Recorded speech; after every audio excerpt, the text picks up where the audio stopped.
Welcome to the Q.A.C. Team Podcast, your quality assurance consulting team. Quality is our highest priority for your business with one goal, one direction, success. And now here's your host, Charles Luttrell. Good morning, listeners. My guest today is a Toronto-based Filipino-Canadian cake artist. She has been making mind-bending realistic cake art since 2007. Her cake artistry has won many awards and has been featured in numerous publications. She is best known as the runner-up on season 1 of Netflix hit show, Is It Cake? Ladies and gentlemen, April Julian. April, good morning. Good morning. How are Thanks for you? having me. Oh, I'm good, thank you. Thank you for coming on. I really appreciate it for taking the time. So tell us how you got started in the cake artistry. So I have this, I think I was born with this gene called the how hard could it be gene. And I saw way back when Martha Stewart had a TV show, she had a cake artist on there, a famous cake artist named Ron Ben Israel. And he was demoing how to make a sugar orchid. He's famous for making wedding cakes. So I watched him make this thing, and there's that gene kicking in. Oh, I think I can do that. I can do this. I can do I this. can do that. And so and this was way before, there were YouTube tutorials and even before Instagram existed, with people teaching this stuff online. So I wrote to him. I found his email boldly, and I wrote to him and said, hey, I saw you on Martha Stewart. I'm in Toronto. I know you're in New York City. Like, do you have any suggestions on where I could learn what you do? I think it's amazing. And he wrote me back. He's such a nice man. And said he loved Toronto and gave me some suggestions on where to learn here. And it was just on from there. I just kind of took a couple classes, looked for other cake artists that I really admired, tried to learn from them. Yeah, and that was it. I was hooked. That's amazing. If anybody listening doesn't know to follow your Instagram page, your Instagram is amazing. Oh, thank you. Just to watch you create these cakes, then you have to fast forward and to watch how you do this. Just it's so inspiring to see, Oh, how thanks. great your art is, and you know, watching the show and looking at how do you tell these it's a cake or not. It's just amazing because it's so, all the contestants were just every one of them were like so good. For sure. Yeah, everybody else on the show were super talented as well. And like in terms of like sometimes you're guessing. Like the times where we were the ones in the hot seat trying to decide what was a cake and what was real. A lot of times we were just guessing. The artists behind those were that good. Yes, like one of my favorites of yours so far is the Big Mac. I looked at Oh, that over and over and over, and I just had to guess. sort of eeny, meeny, miny, mo. Yeah, it could have been anything. And Absolutely. sometimes it's psychological, right? Because when you're making it, you're thinking like, okay, what's going to make someone think this is real? What's going to make someone think that the decoys are cake? So sometimes it's a game of choosing the decoy. So for example, with the Big Macs, I tried to find real Big Macs that were really perfect, right? Because people tend to think, oh, if it's really perfect, then that must be a cake. Somebody must have made that. Because when you buy a Big Mac, it doesn't normally look like that, right? I don't think it ever Uh, does. yeah, exactly. So it's like you're trying to get into the headspace of how people perceive things, right? So then as I'm making the cake, I'm like, okay, well, why don't I put a little dent over here or make, the lettuce kind of wilty over here because that's what people see when they actually see the real thing, right? So true. But then there's reverse psychology, like, well, people will think the one that's really perfect is no, so then you really start getting into a rabbit hole. Absolutely. Now, I think I've told you this that not to take anything away from Andrew, that cake was great. The suitcase cake was great, but I think you won that show. Hands Ah, down. That that's so sewing nice. machine was awesome. And That's even really the kind. judges said so, right? I mean, it was a hard decision, right? When they talked about that, right? It really was. I think it was down to the like nitty gritty of things. Hmm. And, in all honesty, Andrew's was really, really perfect. Like I had a couple little, nicks and scrapes on there. So I think it was really down to the tiny little details. And also, like, foolishly, why the heck did I choose a sewing machine to do in 12 hours? That was the dumbest thing. Oh my God. Like, that would normally take me 3 days. And I'm like, oh, 12 hours? Okay. That's where my I think I could do it. I think I can do it, Gene, really screws me over. And that I was going to ask you, what thought process was that? It said, I'll do a sewing machine. I think I can I pull this off. don't know. I don't know. Again, it's that gene. That gene sometimes screws me big time. Yeah, I don't know. And you know what? Every single time I make a cake, it always takes longer than I think. Always. Uh-huh. Every time oh, this will be easy. This will be, and it's like it'll take this many hours. Like multiply that by three, and then that's how much it actually takes. So I should have known. I should have known better. But thank you for saying that. It was a cool cake to make, and it was sort of like sentimental to me as well. I've always wanted to make it, but I Uh-huh. tell you what, like now I have straight up PTSD every time I see an antique sewing machine. I was like, oh God. You cringe. I'm not I doing that ever cringe. I again. cringe. Yeah, yeah. Well, Maybe one day. yes, for my birthday, I want you to bake me a sewing machine cake. Oh Lord, yeah. I'm gonna have to charge you big time. Big time, right? Oh, that's Yeah, going to be yeah. thousands of dollars. No, but it's It's the PTS, and I got paid for therapy, right? right, exactly. So you have a stress pre-charge on that. Stress-free charge, right? Yes. I think I'm interested in. Tell us a little more about the Filipino inspiration, because I know your Olympia cake looked amazing, and Have you ever had lumpia? oh, I am a big. I love Filipino food. I'm big into Yes. Asian cultures. I love Chopal, Turan. Oh my God, Yes. lumpia, adobo. Oh, it's Oh, amazing. you're making me hungry. Yeah, that's Yes, all good stuff for sure. yes. Yeah, I mean, like when I was on the show, for sure, that was my thought. And in that particular bake, it was my second bake, so it was kind of either you go on to the finale or you're done. So, Hmm. like I said on the show, if this is going to be the last time I get to have a chance to bake, I this is my only opportunity to sort of talk about my culture and where I'm from. And so I did, and I think people appreciated that. Obviously, Filipinos here, we're all over the place. So back Yes. home, here, Canada, in the States, messaged me to say that that was really cool. But also other folks, just to say like that's cool that you're representing and trying to put your culture out there, in the mainstream. Hmm.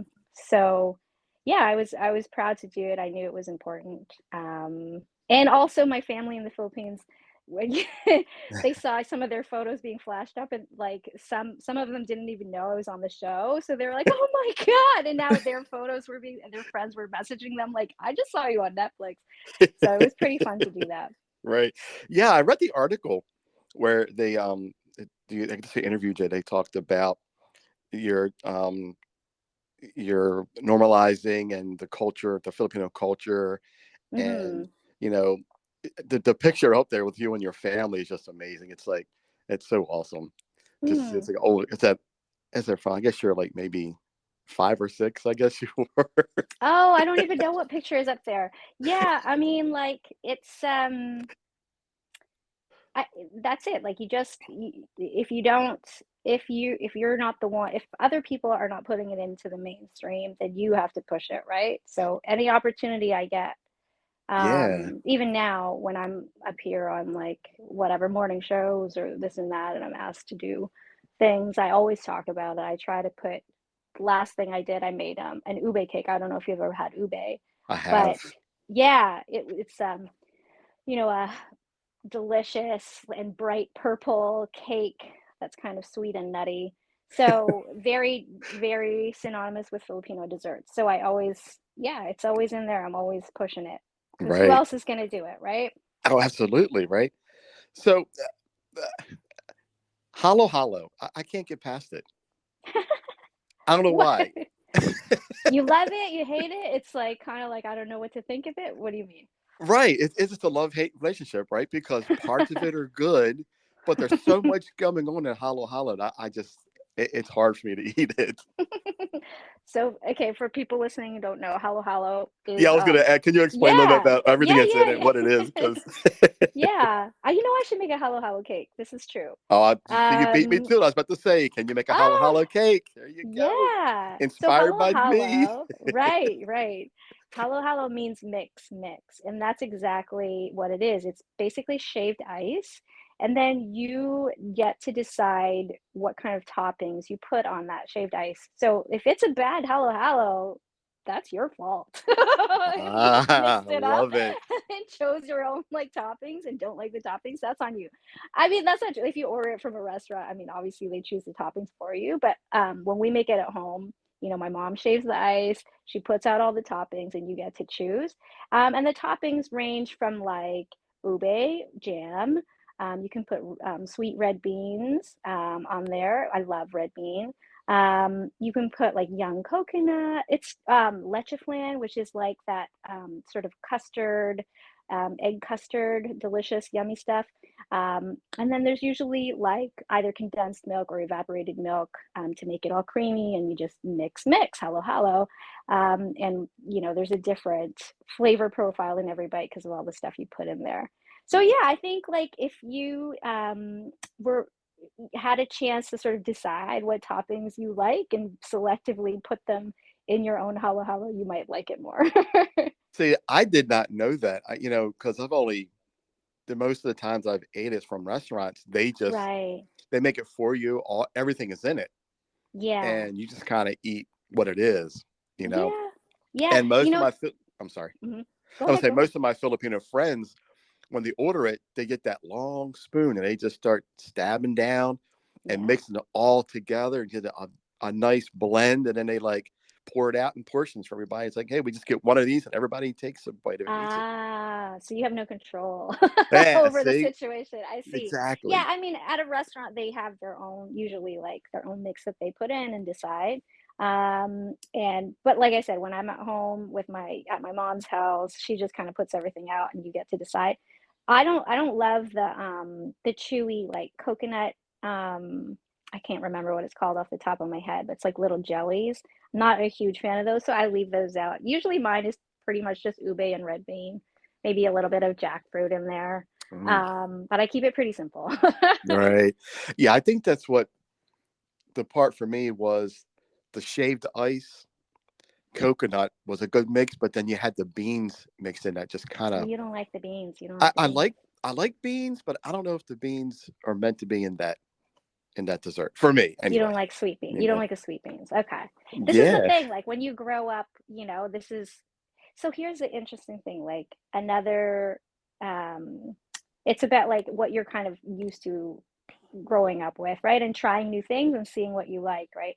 So for me, avocado has always been sweet. Like Oh, it's okay. always been a dessert. Mm-hmm. It's often with like evaporated milk or condensed milk, Mm-hmm. and you kind of squish. And it makes sense to me because avocado is a very creamy fruit, right? And it Right. lends itself to like a creaminess.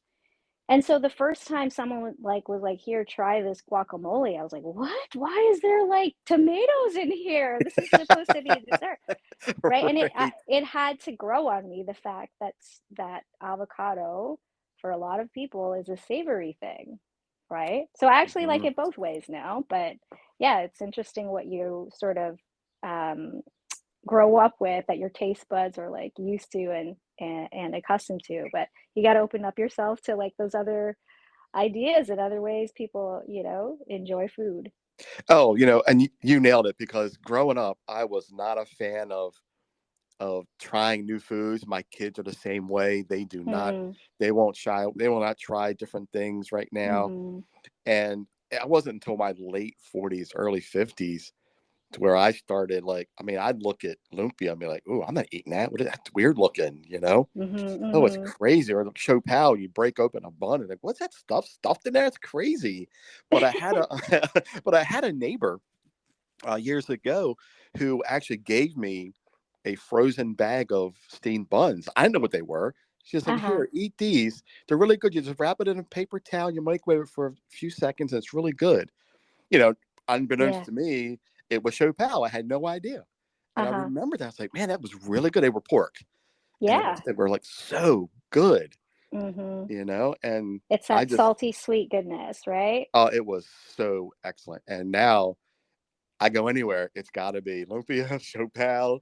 I'm all over it. Adobo. Who's got chicken? Pork adobo. Let's go. Give me some rice. Yes. Oh my gosh, these are all my favorites. Absolutely. For Yes, sure. and Like, what are you missing out on if you don't try these and things, right? yes, and that's my point, right? And I'm fortunate to have several places close to me within an hour, to get some authentic Filipino food, Mm-hmm. where they That's make it awesome. pretty good, Yeah, yeah, So yeah. that's Absolutely. awesome. No, Oh it's man, great. right.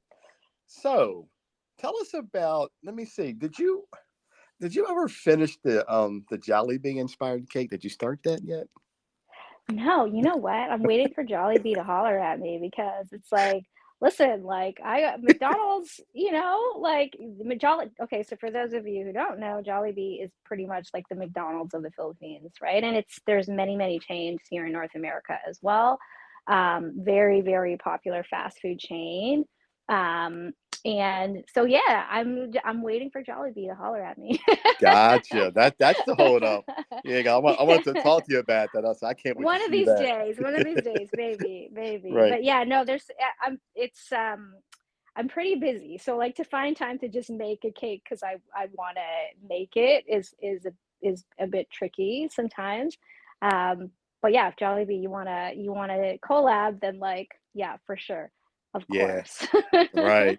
And watching you make your husband's raptor cake, that was really impressive. Did Oh, you how thanks. long did it take you? Like probably not even an hour, right?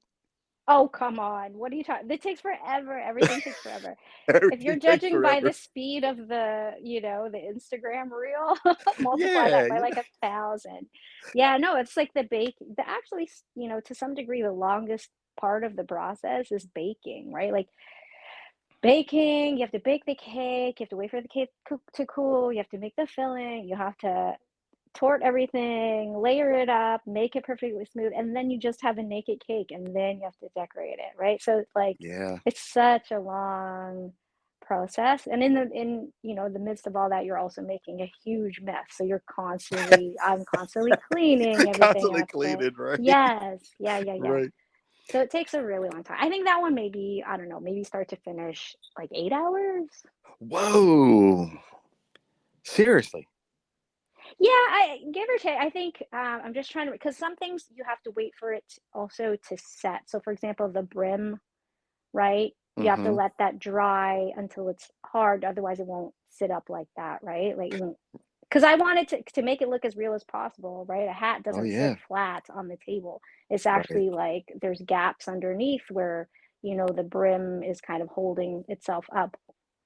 So you have to, in the world of hyperrealism, right? You have to kind of think about how things are in reality as opposed to like what you're picturing, which is like a flat hat that sits flat on a table. Like you've never seen a hat that's worn that actually Right. sits that way, right? Right. Right. That was a question I was thinking about asking you too. Was I'm sure like on the show there were plenty of bloopers and fails and things that didn't go right.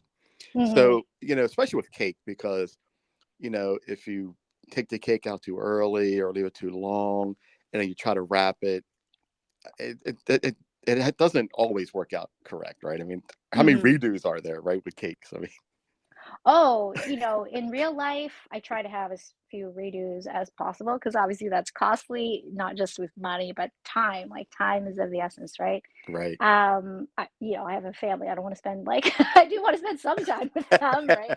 right. Um, but on the show, in terms of bloopers, there was one uh big mistake I made. So actually, with the duck cake, the one that got me into the finale, I had to redo it. That was oh my God, I was like again PTSD. So I had I'm sorry to bring that back up. no, no, no, it was the duck this time.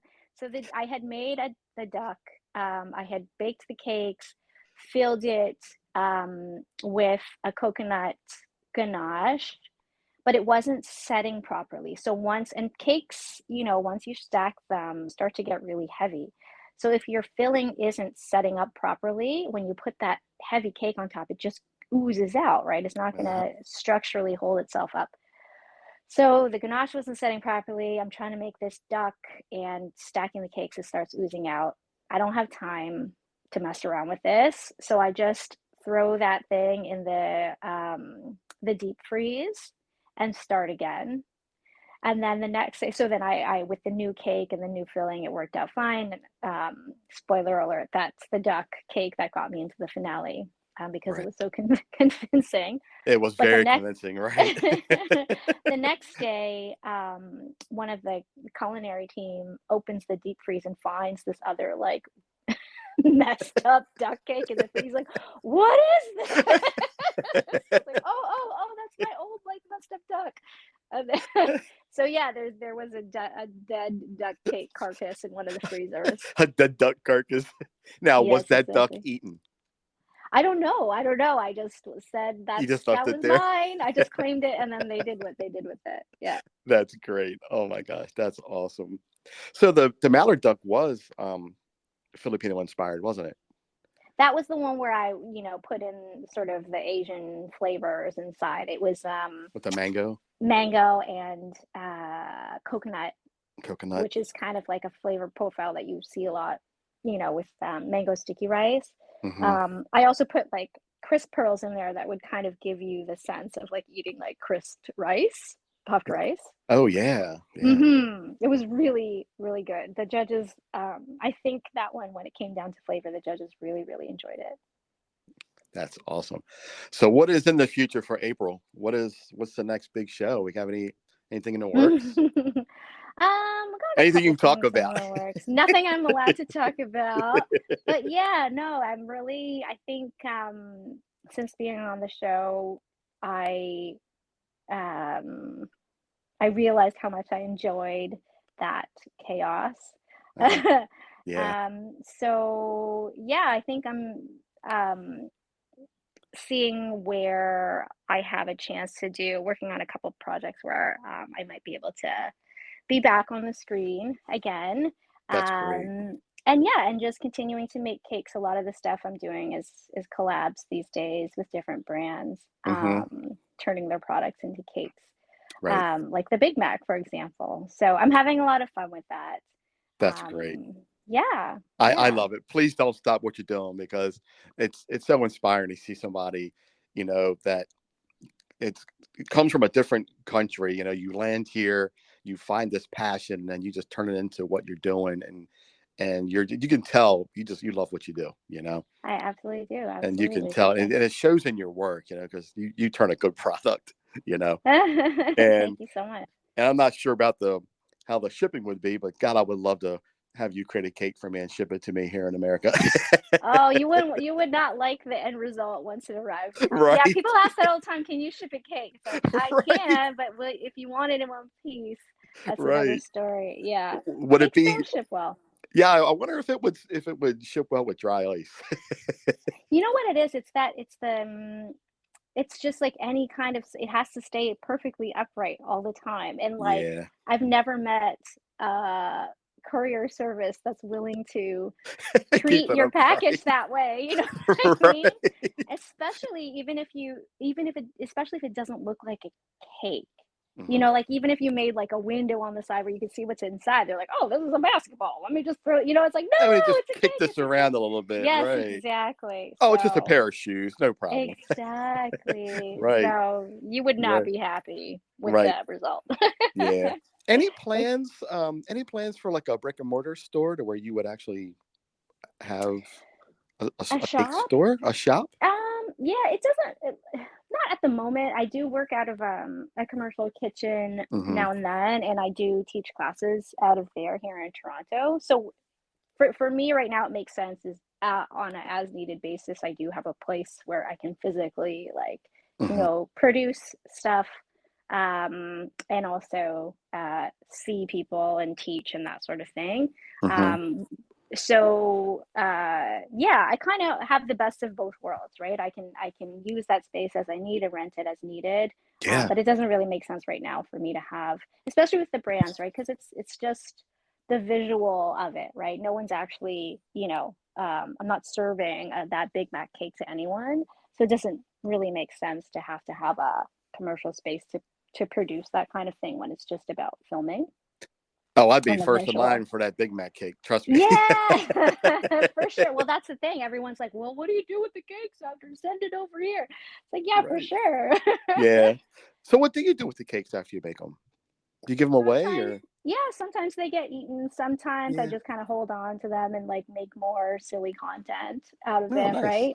Hmm. But I certainly have enough like neighbors and family and friends that are willing to take like the scraps of the or the carcasses of the cakes that I have once they're done. Yeah, Right. for sure. And that was great when you did that one post about you left over cake scraps in the Oh freezer. my That's the God. first thing I thought of was, I bet you had tons of that stuff, don't you? I have a whole freezer for them. I have a whole freezer, and my husband's like, "Please stop."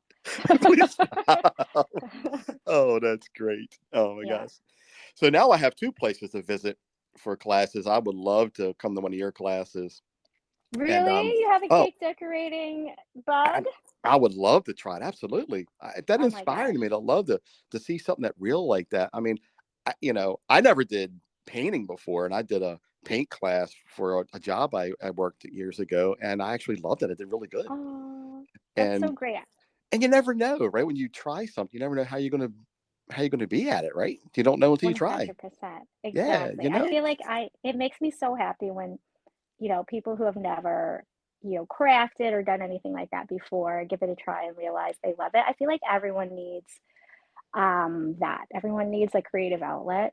Hmm. And I think when you find yours, you just have this whole new part of your life and your soul that gets, lit up. Yeah. And once you find it, you just like dive right into it. It becomes this part of you, right? That you'll do even if you're tired. That's the thing. I had a full-time job for so this is Hmm. I'm only doing this full time for like a year. I was always working, Hmm. doing other jobs, and I was doing this on the side and at night. And that's how much I enjoyed it. Like even though I worked a full day and I'm tired and all this stuff, at the end of the day, I still find myself wanting to make time for it. So that says something about how much it sort of speaks to my spirit, Yeah, I to mean, be especially if creative. you're saying those cakes take at least 8 hours to make. Hmm. When do you have time to sleep, right? Because if you're working all Right day and you're on. making a cake, right? It's like, sorry, I got to Yeah. make you cake. I'll see you in an hour. Yeah. And I got to go to Yeah, work now, right? exactly. No, for Yeah. sure. There are definitely times where I've had like 3 hours of sleep, Hmm. um, making something. But yeah, that's my joy, being a creative person. There you go. And that's why you are where you are, because we know hard work and dedication, man, is what gets us there, and that's I why guess so. I just keep going, keep doing what I'm doing. And, I love doing these interviews and, the whole customer service part of my business is side of what I do, because I do mystery shopping as well. Hmm. That's the other side of my business. And I love people's stories. I love, that gives me fuel to keep me going, to keep me doing what I'm doing because I love what I do. I love customer service. Well, then you're in the right place. If you're loving what you're doing and you're getting paid for it, then you're in the right place. Well, you loving what I do. Getting paid for it, that's a whole other thing. Oh, okay, yeah. Still working on getting more money. But hey, that's always a thing, right? You got to start somewhere, right? You just got Got to to start start somewhere. somewhere. That's all it Absolutely is. right. Yep. Hmm. Absolutely. But Well, come up here April, and take a K class when you can. oh, I was going to talk about that. Your cake class, and then I don't know if you heard of Chef Joe Gatto. He did the show from scratch. He's from Hmm. Boston, Hmm. and I would have told him the other day I want to get up there and take one of his classes because he did Oh, that's awesome. tacos, and I just it's so awesome. I would love to try to see how my hand at making food. Why not? Why Right? not? You might Why have not? you might be the next Is It Cake contestant. I wouldn't go that far, but you never know, right? You never Like you say, know. you don't know what you're good at until you try, right? Exactly. You know, Exactly. I Hmm. really appreciate that. Yeah.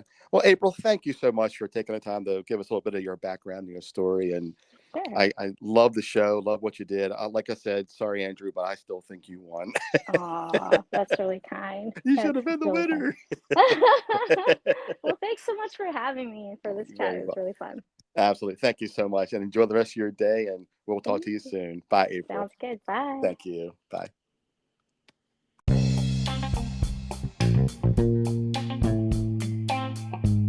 You've been listening to the Q.A.C. Team Podcast with your host, Charles Luttrell.